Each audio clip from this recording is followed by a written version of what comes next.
Okay, I think it's connecting right now. All right.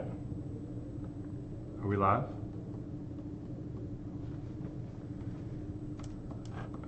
Let's see here. Okay, I think we are live. Are we good? Yeah, I think so. Took us a second to set up some stuff. This delay is messing me up here. But yeah, for people in the comments or viewing, if anybody is watching right now or getting on, can you just kind of tell us if our audio is okay and if we sound okay or if there's too much noise in the background? Any technical issues, just let me know. All right, so welcome. This is a kind of our Animbreak second in a series, and today I am interviewing Rory Alderton. How are you doing? And let's just get into it. So, sure. Rory, yes. What do you do, and how did you break into What this do I do? Okay, so I'm an animator on the champion team at Riot Games on a game called League of Legends. I've been on this team now for about coming up to 5 years. I really like the game, so I love to work here. Took me a while to find that sweet spot of work, but I think I found it here, and yeah, that's what I do. And how did you give me your break-in story? How did you break in? Oh, the break-in story. Okay, so it goes back like 15 years. So yeah, I started to mod games when I was young. I really liked a game called Max Payne, and I was fortunate enough to find the dev tools on that disc when that game came out for the PC. It had like a free rig on it and something to get started with in Max, 3D Studio Max.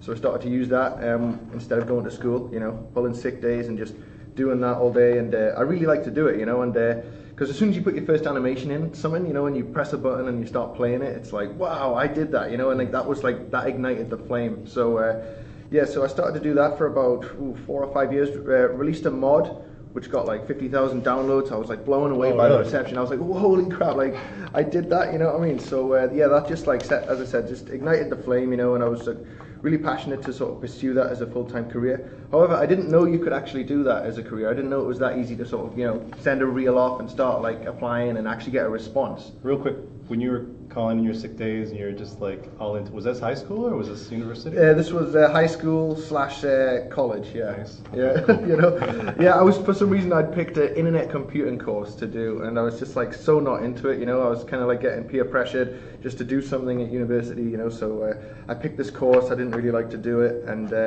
yeah, just was doing my own thing, like in my own time, and so I was just spamming my resume off and telling people, like companies, oh look, I made this mod, are you interested? Have you got any entry-level positions? I spammed it to about 100 different places, and then eventually I got an opportunity at a company called Jagex as a junior animator. But actually, a cool part of that story I forgot to tell is I actually got a response back from the guys who made Max Payne. And oh, nice. Yeah, I've still got that email saying Mika, yeah, and he was like, dude, we can tell that you're definitely going to get there one day because of all this effort you've put in. I actually made a couple of mods, and he was like, it's amazing what you've done at such a young age. Keep going. And that was a real cool sort of, yeah, total like, validation. Yeah, right? Yeah, kept the morale up. Yeah. So it kept me hunting for the job, and then yeah, I was just helping student projects and things, just doing anything I could to sort of animate, and then yeah, then I came across Jagex, got an entry-level job, and I was so happy, and then that was kind of the start. Worked on a game called well, it wasn't announced. Can I announce it? I think it was. Yeah, it was called Mechscape. It was going to be a sequel to RuneScape, and then that got canned, and then moved on to a game called Transformers, and then yeah, worked on that for a while, and that's where I really started to get my hands into Maya, because up until that point I'd really been on Max and then using proprietary tools at Jagex. I hadn't really had much time with Maya, but yeah, on Transformers we had a good 3-4 years on Maya, and then yeah, I sort of became really versed in that, and then applied to Riot. My brother was like, oh, you need to play this game, League of Legends, and I was like, oh, what is this game? Because my brother's in the Air Force, and all those guys play League of Legends in the bunker and that, and he's like, you need to play it, he's a really big gamer, and I was like, okay, I'll give it a shot. And I was like, yo, the animation style on this is awesome, and I could really get into this. So I tracked down the animation director at the time of Riot on a forum, and I was like PMing him and like saying, "Oh, can I do the animation test, please?" And then he got back to me, and I was like, "Holy crap!" Like, you know, he actually got back to me. So I was like, "Yeah, can I do the animation test?" And he was like, "Yeah, sure." So I did one, and then he was like, I was flattered by the response. He was like blown away by the animation test. He was like, "That's one of the best we had." And I was like, "What, really?" Nice. You know, I was like, "Holy crap!" And I just like loved the style, you know, the squash and stretch, and I wanted to see where we could take it. And yeah, he flew me over, and then we interviewed. And about 2-3 weeks after that, yeah, I was offered the animator position here at Riot, and then 5 years later, here we are. But yeah, I've condensed that into quite a small story, but it went on for a while, and it was a slog, you know. I'm curious, like, because a lot of people always, you know, they want to kind of know that tipping point or that kind of spark on like how the foot got in the door, actually, right? And for you, it was like so we backtrack a bit, like, how did you even get into the mods? Like, how did you find out how to do all that stuff? I was actually on the phone to a friend, and we were both playing Max Payne, and we were obsessed with like the bullet time and all that, you know, and like it was revolutionary at the time, and he just mentioned on the phone like, "Oh, you can make your own stuff for it," and I was like, "What, really?" Like, I don't know how he found that out, and I was like, "What?" And I didn't really believe him. I was like, "How can you do that?" You know, and I was like, I went back to my into my room, and I was like, "What was he talking about? You could make your own stuff for it," you know? And so I was like looking around, and then lo and behold, did a Google search and found out that there was actually a rig on the disc to get started with. So I was like, "Holy crap!" And then I was like, "So what do I need to do now?" Get a copy of Max, which, you know, you could get hold of, you know. But yeah, I got that, and then started jamming away on stuff. I was just totally green. I had no idea what I was doing. I was just lost in this tool, but I knew that I had this rig up on the screen, and I could move the arms around and stuff, and I was watching the Matrix at the time, you know, all the bullet time stuff, and Max Payne. It was just perfect timing, you know, and I was like, "Oh, I want to make some of that stuff." So I was like making like one-handed cartwheels and all that for Max Payne, and then like it was just, the glory days, man. It was so fun, you know. It was just exactly what I wanted to be doing, and I was just having so much fun doing it, you know, and that's what kept me coming back to it, you know. So yeah. When I was starting out, I got my hands on a copy of Max as well, and but it was like super intense. Like like my first walkout cycle was just like it was sideways, and I couldn't. Like, how did you even? I guess like. Did it just kind of click, like, or were you starting messing around with buttons? I had no idea about like sort of the deep side of animation when I was doing this stuff. I was just kind of studying movements that I see around me, like you know, cool moves on the Matrix and stuff like that, and then just doing those core poses, you know. Mm-hmm. And then like if you do like someone upside down, like in a one-handed cartwheel, like you kind of have to like just work out how they get there. Now I'd be like at my desk, like doing another bit, and then like going back and just sort of like molding this animation from just doing these like poses at my computer. You know, like I started to really get into like the deep side of it, like follow through, overlap, and secondary action. You know, exaggerated posing and all that. Like way further down the line, I was just so happy to be sort of putting things in this game and being able to sort of press a button and that stuff happened. You know, I was just like. That kept me motivated, and I was just sort of looking at stuff, you know, motion reference, and I was just like sort of building the anims up as I go, you know. It took me a while, you know. I'd be like I was like rotoscoping a lot of stuff as well. Like have a video up and then have Maya and just like frame it and then make another, like move the video a little bit more, then frame it again, you know, and you'd end up building this animation that worked, and you're like, how did I do that? You know, is it really that easy? You know what I mean? So that's crazy, because it's like yeah, you jumped in before the kind of like learning the principles of animation. Yeah, exactly. Right? Yeah. But mind you, I really feel like my skills started to level up when I was obviously like, you know, animated survival kit, and then sort of deep diving, and you understand more about what you were doing, you know. But it all comes down to posing at the end of the day, you know. Like in my opinion, you know, if those poses are right, you know, you can add those principles in and make things more rich. But if you get those poses in, it's going to work at a foundational level. So. So how did you? So you got you're starting to do mods. You got a bunch of downloads. You're starting to get some traction there. Yeah. And then when you actually applied for a job, did you like? How do you apply using a mod? Do you send a link? Do you like a video? Yeah, basically. Well, I had a reel, which unfortunately I was looking for it just before this because I wanted to show those first animations I was doing. You know, but yeah, I took that down. But yeah, so I sent it out with my resume, you know what I mean, just like I was telling all sorts of stuff on my resume, you know, like it wasn't necessarily true, but like I was just trying to get that foot in the door, you know what I mean. So But yeah, I'd send the real link that I'd done, and then just to explain it, made this mod. It's downloadable here, 50,000 downloads. Check the download thing, you know what I mean? I was just like trying to big myself up. I was like, guys, look, you know, like anything to get my foot in the door, you know. And I was just, yeah, man, it took years. I remember the day I got offered the job at Jagex. My dad literally like threw me out the house. He was like, "Go get a job," you know. And I was like, "Oh God!" And then as I was like getting thrown out the house, like the phone rang. It was like, "What's going on?" And I was like, "By the way, we'd like you to come for an interview." I was like, "Oh, saved," you know what I mean? But yeah. Nice. Yeah, man, it was a slog, you know. I don't recommend going that route to anybody, you know, like that's not the route you want to go these days. There's plenty of educational stuff going on, you know, and you could learn a lot easier than that. But back in the time, and it was a lot easier to mod games back then, you know, like the rigs were fairly simple, you know. Trying to mod, say, Call of Duty now or something with a million different bones, it's a lot more complex. So yeah, it was just kind of timing thing as well, you know. Yeah, right place, right time.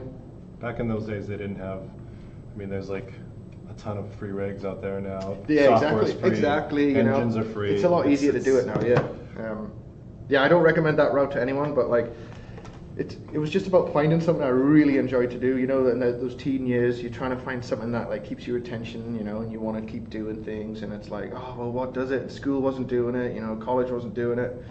And this animation, and I've always been a gamer as well, so like these things combined at that time was just like I found it, you know. So it's what kept me going, you know.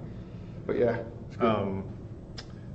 What I was gonna ask was, you actually didn't, you kind of did that on your own, self-taught. Did you end up going to classes for animation, or no? I don't know. Yeah, I just sort of studied on my own time. I sort of the Animator Survival Kit, you know, like that was the turning point, big time. Like learning the absolute like core principles and everything, and sort of applying those to my workflow a lot more, you know. And I studying people's work is another great thing as well. Like I have a lot of people I look up to, you know, in the industry, and I'll sort of study their work and sort of watch their blocking and sort of pick and choose things here and there from all these different people that I think they're doing really well, you know, and sort of mesh it. But yeah, like the biggest and best way I've found to learn is just like framing through work, you know, and just like studying and sort of understanding what's going on. Half-Life, Valve games, you know, like I learn a lot from those as well. And just watching things online, you know, as well, like studying sort of talks that people do, you know, just anything I can get my hands on now. You know, the internet, as you said, but you know, it's a lot more available now, you know, so it's a lot easier to get your hands on those stuff. But back in the day, it was a lot more fresh, and it was a little bit more sort of difficult, you know. There wasn't really like courses or classes as much as there is today back in those days. So yeah, I remember like any little like nugget you came across was like, it was just like, oh, that's how it's done. Yeah, like, oh, I gotta like, you know, you totally like you analyze it and break it down, reverse engineer it. Yeah. Now like things are just like links just come at you, you're just like, yep. Exactly. Go on Google, go on video search, you know, you get a million different things, you know. But back in those days, like, you know, it was a lot more. So when you, so having like not necessarily any formal education, and you kind of like, you know, kind of came up in the mod scene, when you got your first gig, official gig, industry gig,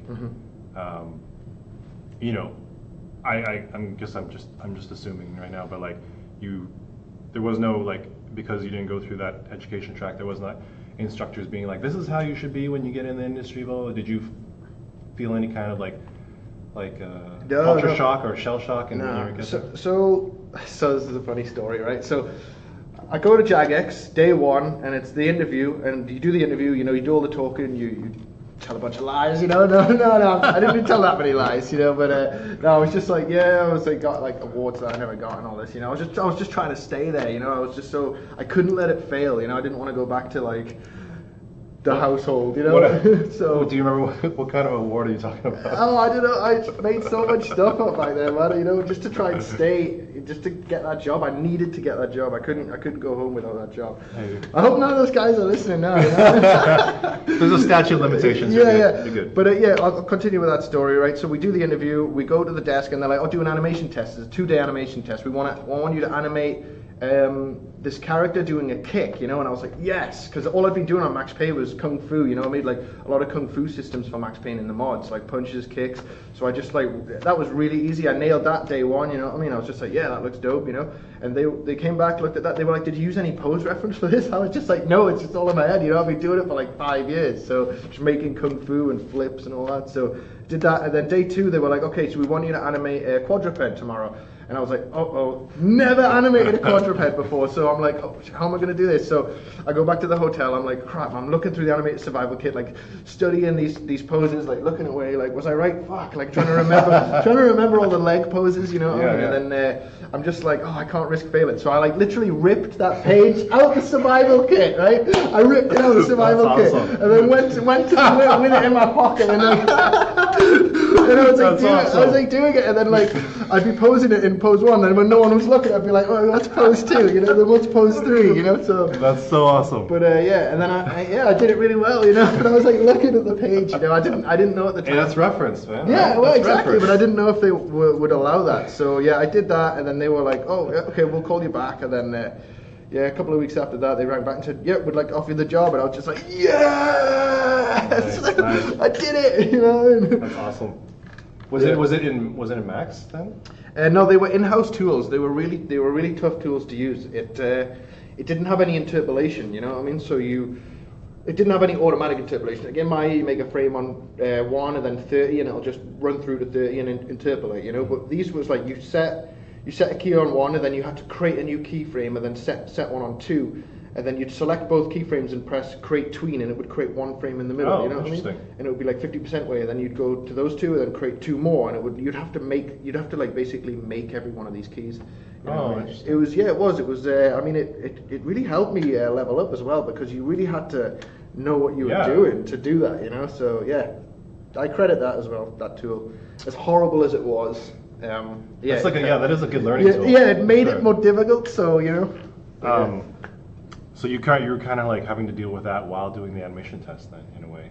Yeah, basically, yeah. And I was like learning this new thing. Luckily, you know, like animation, it's you know, you are looking at the viewport and setting poses. I mean, it's not like, I mean, there is a science behind it, but it's not like you need to know a ton of different tools. You know, I mean, like, I mean, it helps to know lots of different tools and different aspects of Maya, but as long as your core posing's good, you know, you can get by. You know what I mean? So.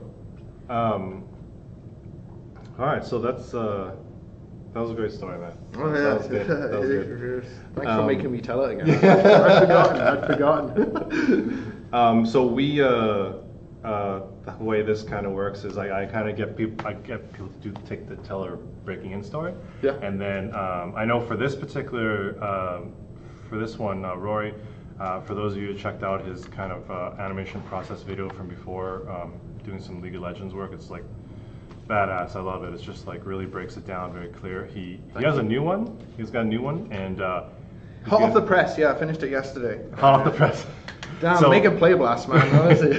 we're actually gonna play through it here, and then Rory can kind of break it down even more, and we can take questions if people have questions that come online. I think I'm seeing a few questions already, so. That'll be cool. I think before we get into that, what I like to ask people is anim tip. Do you have an anim tip that you've heard or found out or an anim recently? Tip? Sure, yeah. Well, I've got a load, but you know, there's a load I live by. But the main one, you know, going back to what I got by on in the early days was posing. You know, it was all about poses for me. You know, and that equates down to sort of.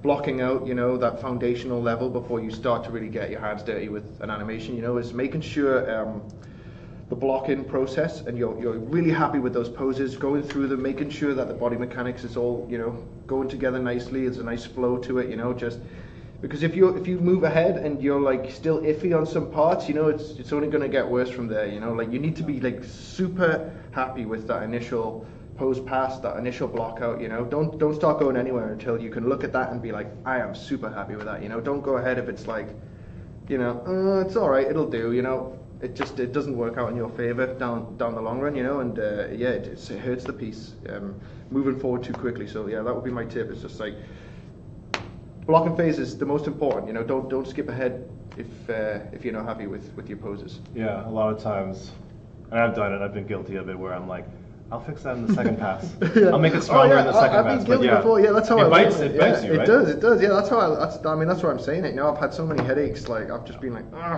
you know, and I take extra care in all of my blockouts now. I'm just making sure they're super. You know, I'm happy with all the poses. Turn the lights off. You know, go in silhouette view. You know, and just like look at your lines. Make sure that pose and all the posing goes together nicely. I mean, this is a big ask, but if you can get 75% of the timeline with the key pose on it, you know, interpolate in 25%. That's good, you know. But like, it takes a long time to get there, and you might not have time to do it. So pick and choose your battles wisely as well, you know. Yeah, that's a good tip. You want to play this, and then let's yeah, sure. Let's see how video looks on yeah, I hope it doesn't come through like laggy or anything, but I mean, at the end of the day, I'll be uploading this to my YouTube where the other one lives.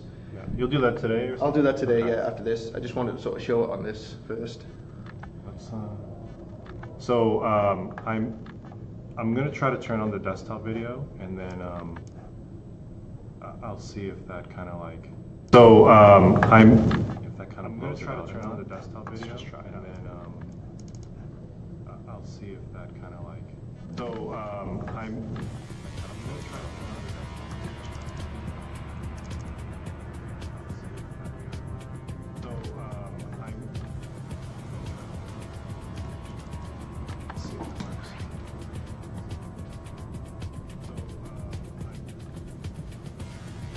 Is that what the screen looks like? Yeah. So you're right here. It's kind of missing it. Oh yeah, you're right. Hold on, everyone. You're getting half of it. I don't know why that's happening. Let's see. Oh yeah. Why don't you just make the yeah make the video? Hold on. Yeah, that's cool. Sorry guys. You're getting half of it. I don't know why that's happening. Let's see. Why don't you just make the yeah, start that over? Sorry guys. You're getting half of it.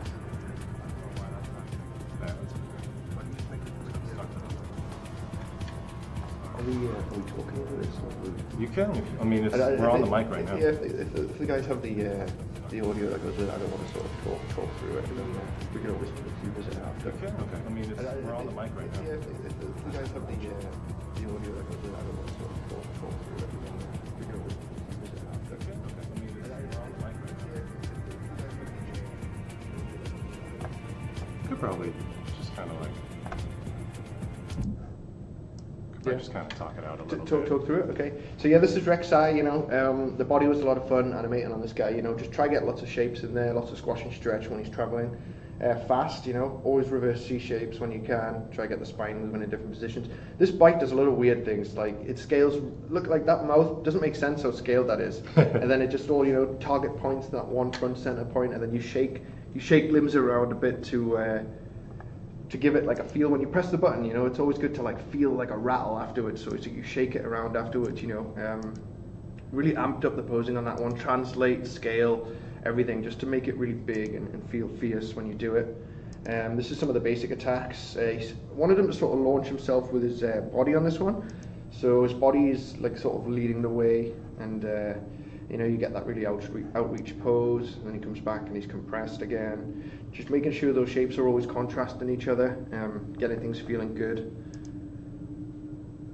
And then yeah, some Jin stuff on here. I got a lot of requests like, oh, show some Jin animations, so I went through some of Jin stuff. Nice. Did some of the basic attacks.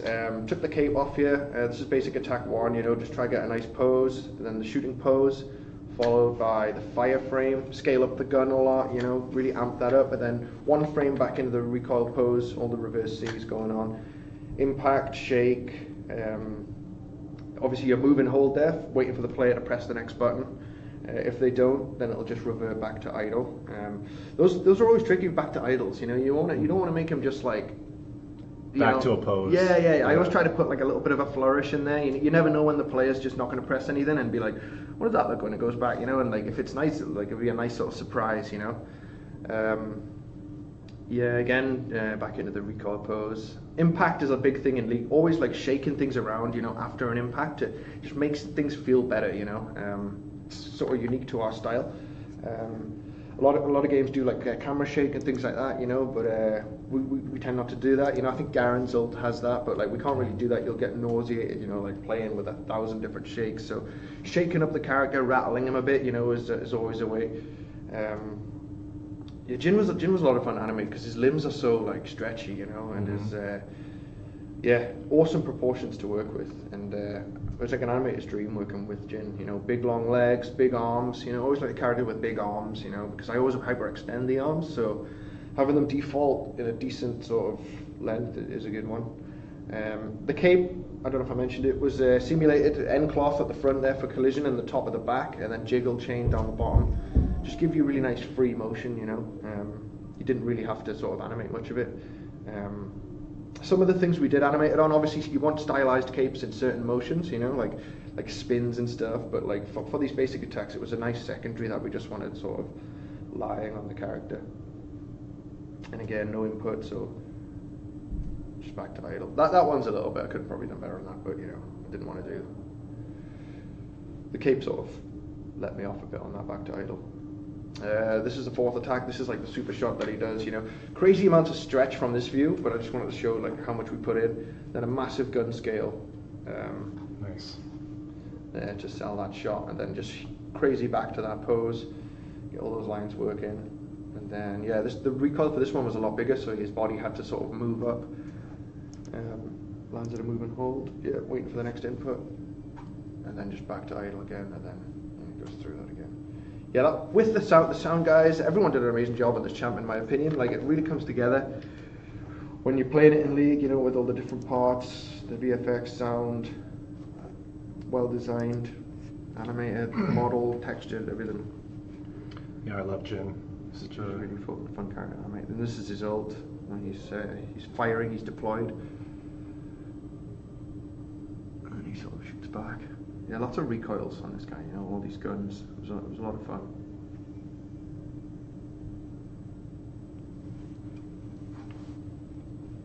So yeah, that's the end. That's it. Nice, man. That was nice. That was a great breakdown.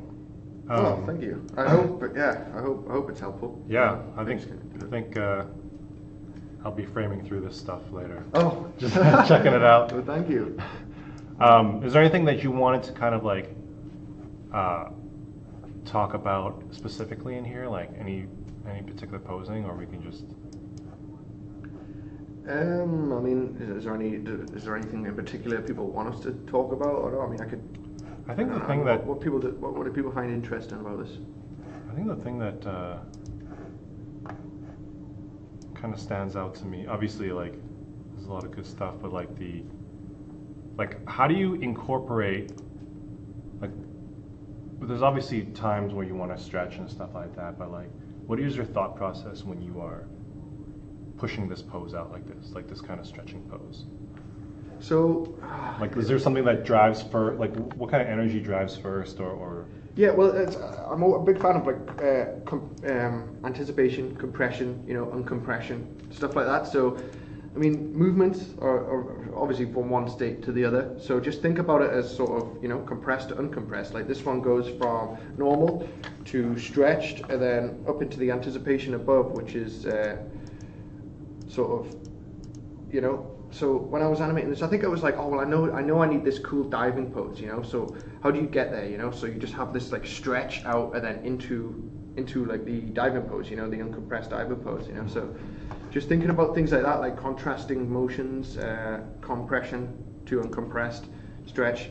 Like when you land, for instance, you know, your passing pose, I mean your contact pose when you land is it's very stretched out, you know, it's very uncompressed, and then when you land you're going into like a crouch, you know, so that's compressed, and then you're standing back up to idle, which is uncompressed, you know. So just thinking about how you sort of cycle through those movements is how sometimes I come up with a squash and stretch, you know. Okay. As I said as well before, I have a lot of poses just ingrained in my head from doing this for quite a while, that sort of I can just build it up in my head and think about an animation. It's really important, I think, as well, just to think about an animation, you know, before you start working on it, and just try get something in your mind. If you go in it and just, I mean, that can work. It's like freehand and straight ahead, you know, that can work.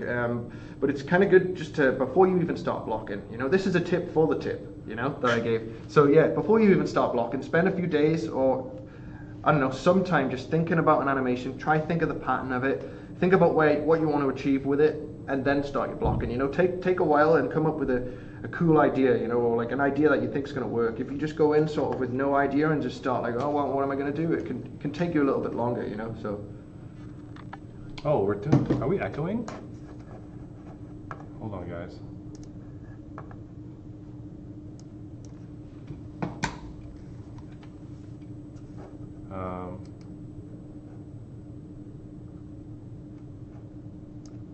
I'm not sure why it's echoing. It's getting sound from somewhere. Okay, we're good now. Sorry, I don't know how long that was going for. My bad.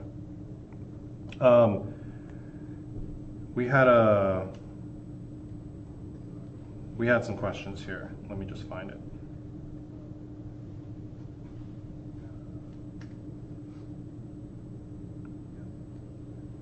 One question was from Tyler at Dr. Flapjack. Thanks for watching, Tyler. It's how do you motivate yourself when working on something mundane? Good question, Tyler. Yeah, I would. It depends whereabouts you are at in your career. Unfortunately, when we first are looking for a job, we're probably not going to be doing things we really like to do all the time. Comes with, you know, the journey. But eventually, you want to be aiming to work on a game or a product or anything that you feel passionate about. Because if that's the case, then you know every day you're going to be energized to come in, and then regardless of the task, you'll just be a joy to be working on sort of the product you're really inspired by. But I mean, it doesn't happen overnight, you know. Stay motivated other ways if you're not in that position by, you know, just checking things out in your spare time, doing some work in your spare time, chatting with other animators, chatting with artists, you know, just keeping that flame alive.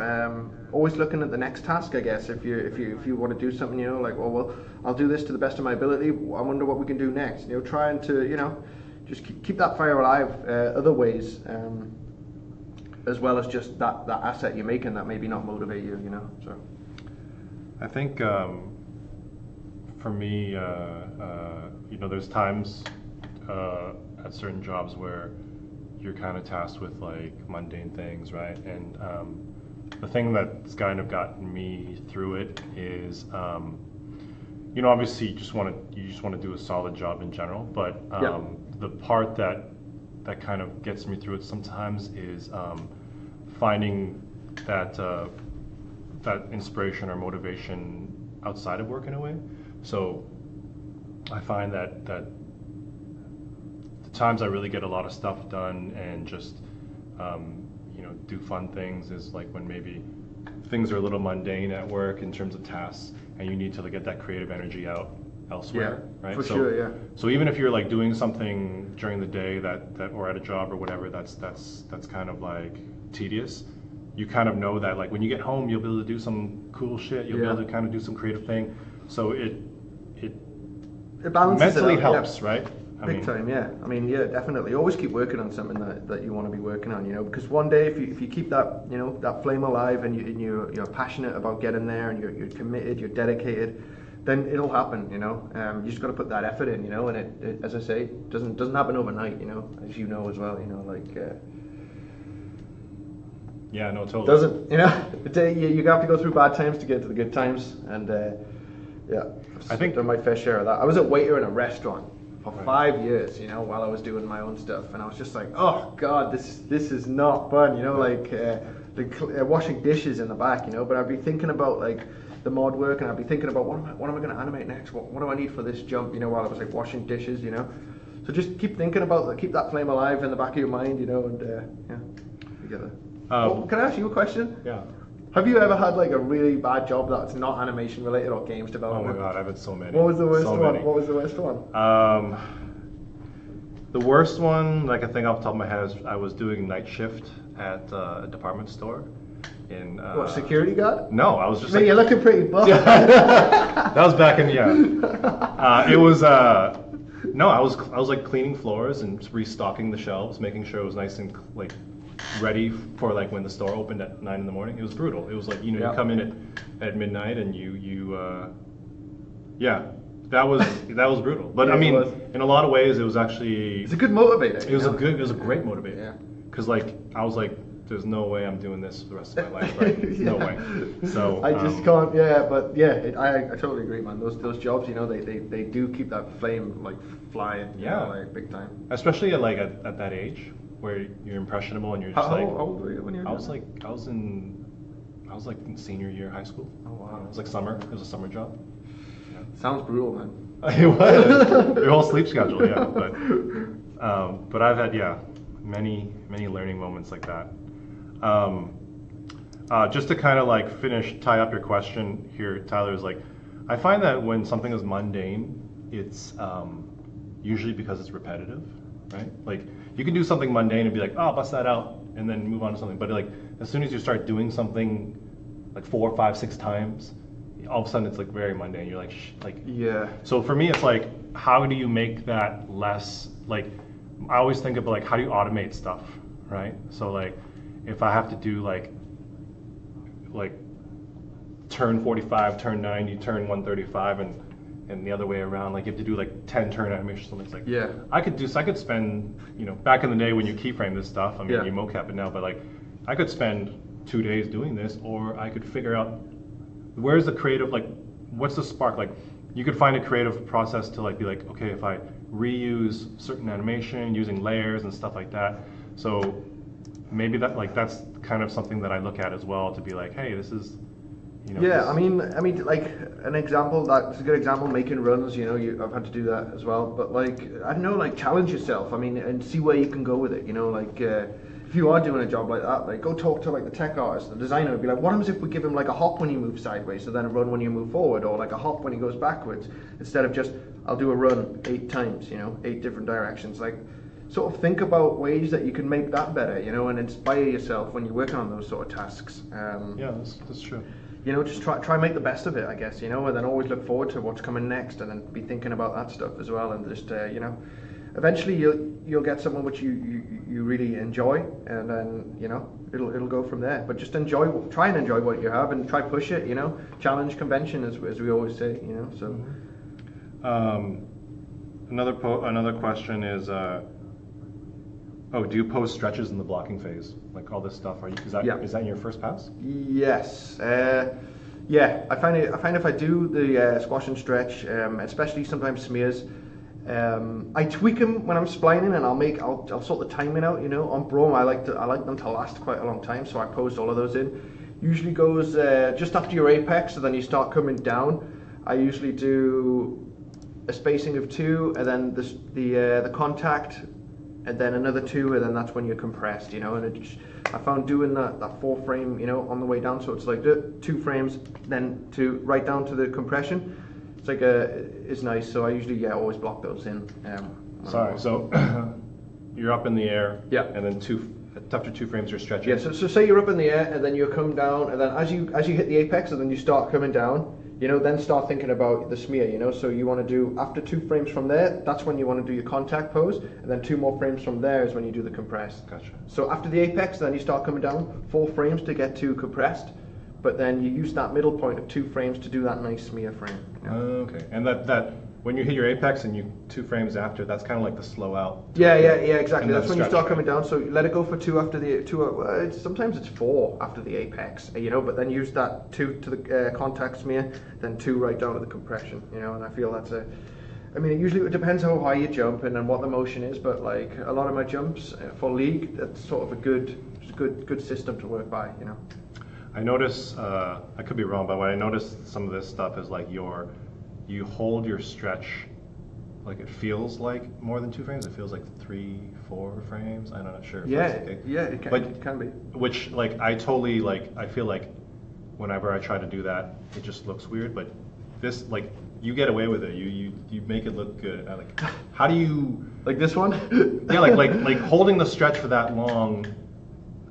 like my internal animation brain is like I can't do that, I can't do it, I have to like Yeah. get out of it. But you, like, how do you kind of like, what's your thought process in terms of like you just kind of like make it work? It comes down, I would say, to posing. You know, like make sure those poses are like really nice to look at. You know, if you have a really appealing pose, then milk it. You know, like.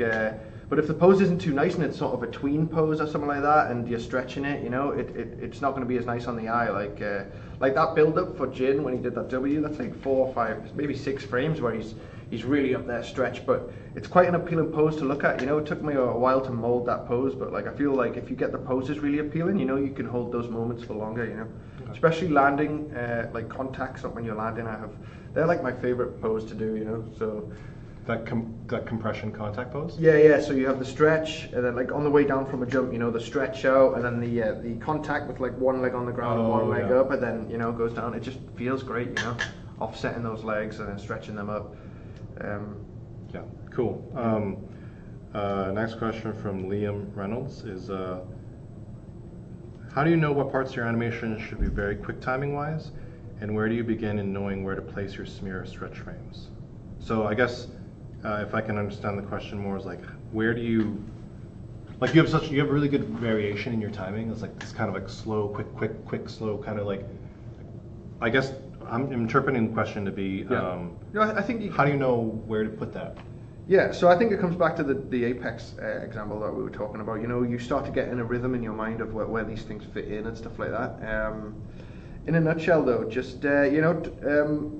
It depends on the motion as well, you know. Like if you're doing a landing, that spacing of like 4 after the apex, then 2, and then 2, you know, that's usually a good one for landings. But if you're doing like a dash or something like that, you know, it's probably going to have to be like maybe quicker or something, and then sort of come into a pose where the body can keep flowing after that, and then sort of, you know, don't end things abruptly if you can. Does that answer the question? Yeah, I think there's certain. Every animator is different at the end of the day. I mean, everyone will sort of get in their own mindset when they're doing certain things they enjoy, you know, and they'll develop techniques. I know it's like, it just kind of comes with experience too, right? Because like even doing something like let's say you're standing there and then you just turn to walk, you know, generally people will like just kind of do like a nice fluid turn.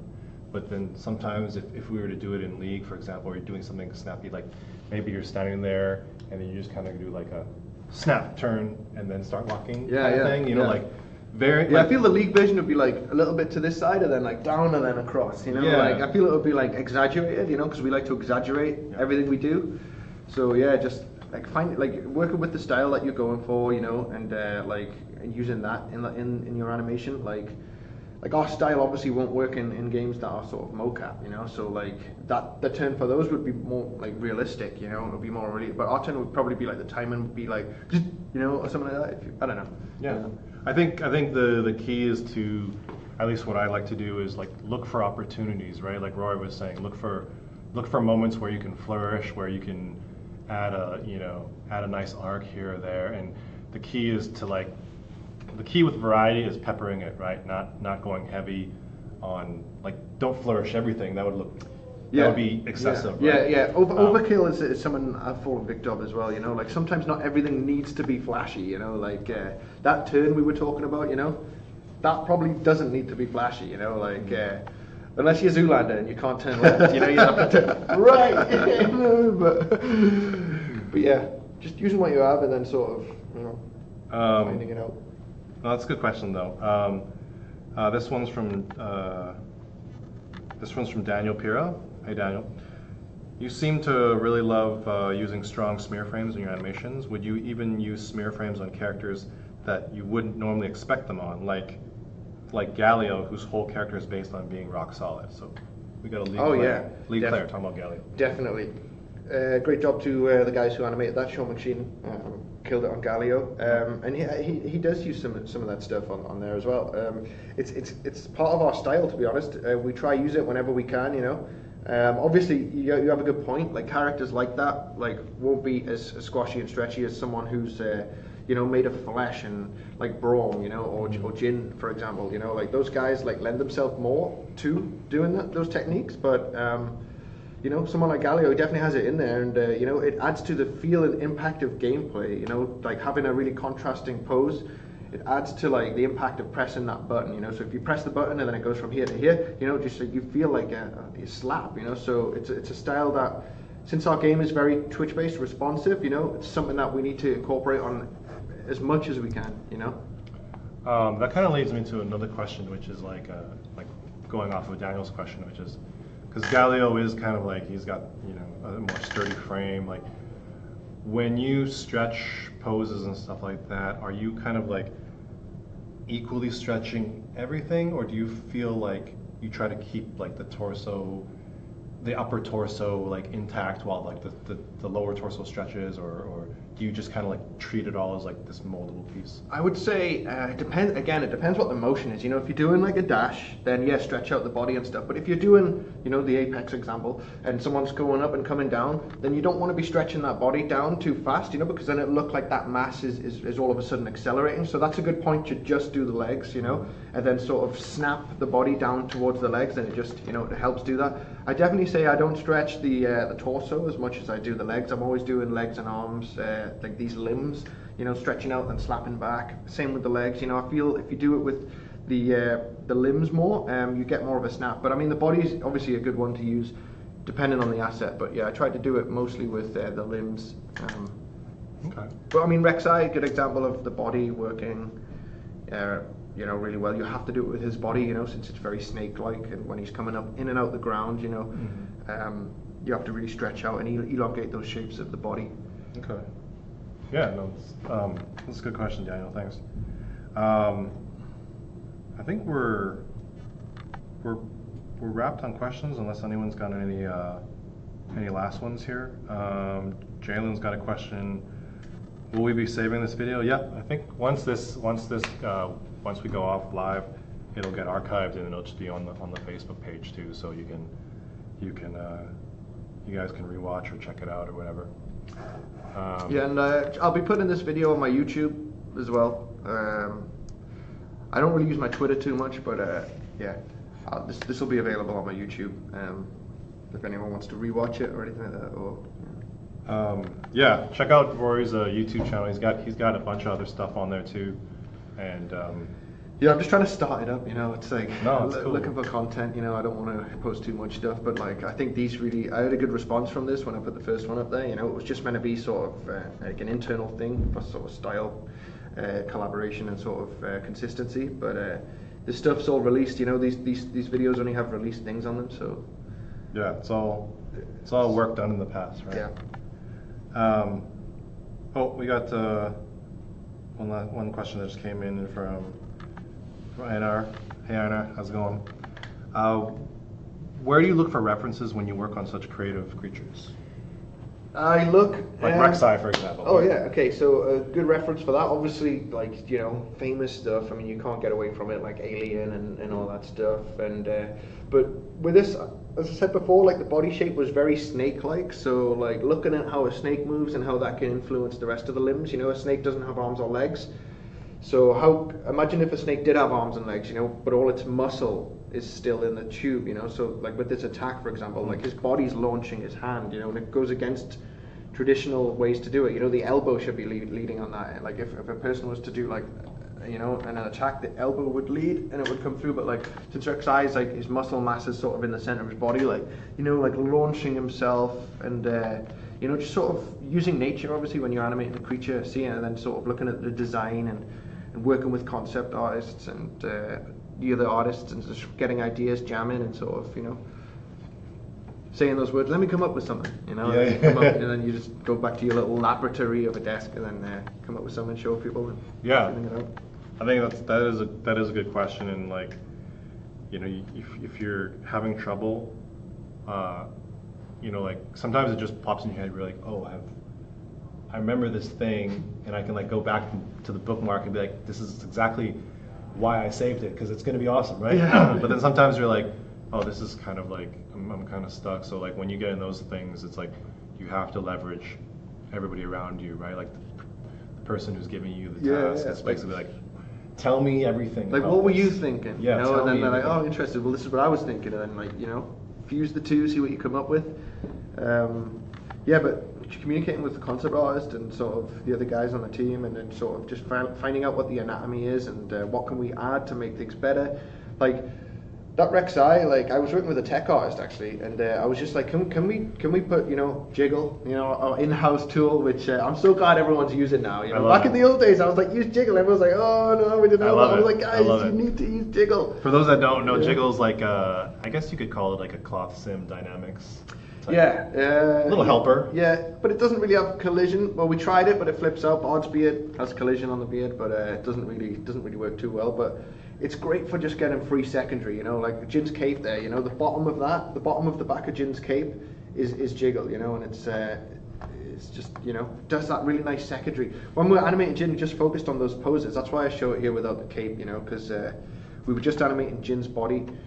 Getting those poses right, and then we knew when we put the cape on, we'd have a little tiny bit of cleanup to do, but you're still going to get such nice free secondary, and that's all thanks to jiggle. And Rek'Sai's tail is pretty much just jiggle, with a helper controller at the top, just to get the swing on it, and then the jiggle feeds off that, and it just does all your S curves and everything, for you. Yeah. Thanks for the question, Nader. I think that's pretty much it. We're coming up to an hour anyway, so we want to keep it within that. Do you have? So everyone check out Rory's YouTube page. He'll keep posting stuff. I will put the pressure. Sorry to keep plugging the YouTube. No, put the pressure up on him. I don't want to. I just put it on there because I've had requests that people like our style. So no, dude, it's awesome. I love it.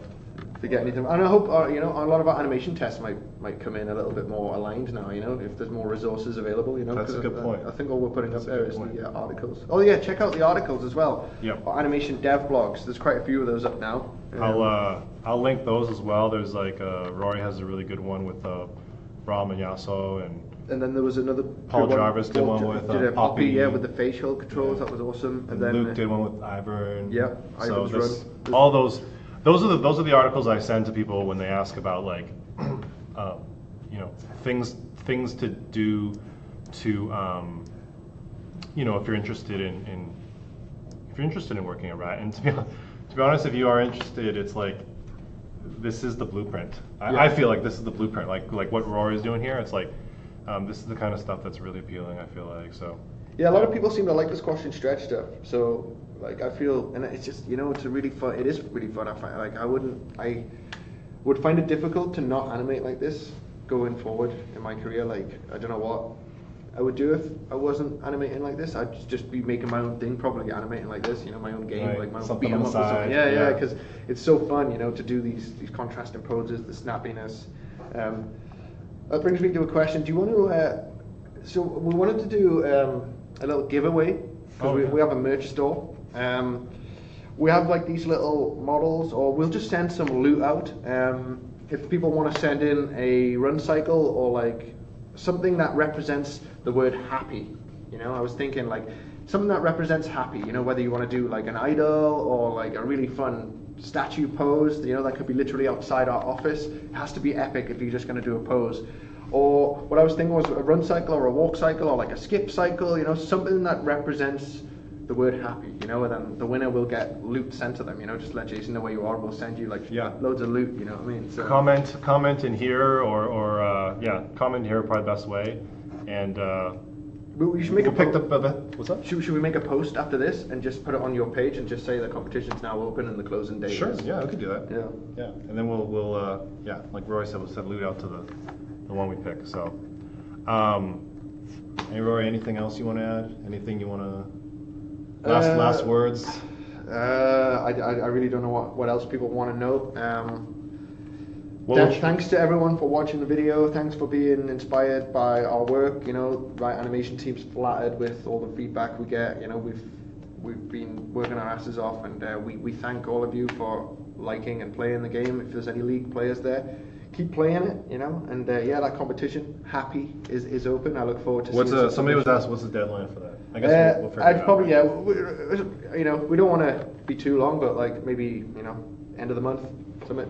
Sounds good. A couple of weeks. But yeah, don't spend too much time on it, guys, if you've got jobs and stuff, but just a run cycle or a walk cycle, and then, happy is the word. Happy. So just get creative, I'm already getting creative. Like you could do a skip cycle, you know? You could do like a skip cycle, or you could do like a skipping rope cycle, or like you know, you can do anything. You know, like happy is the word. And then the one that makes us both happy when we're judging it. There you go.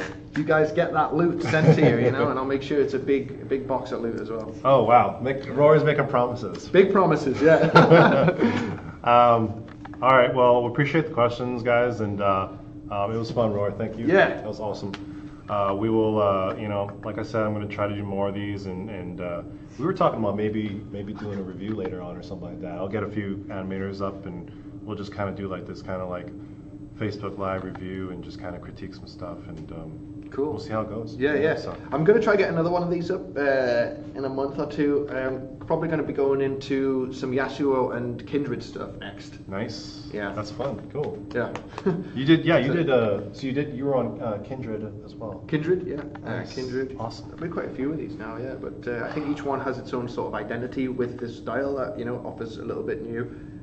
So. Okay. Sweet, man. Thanks, everyone. Until next time. See ya.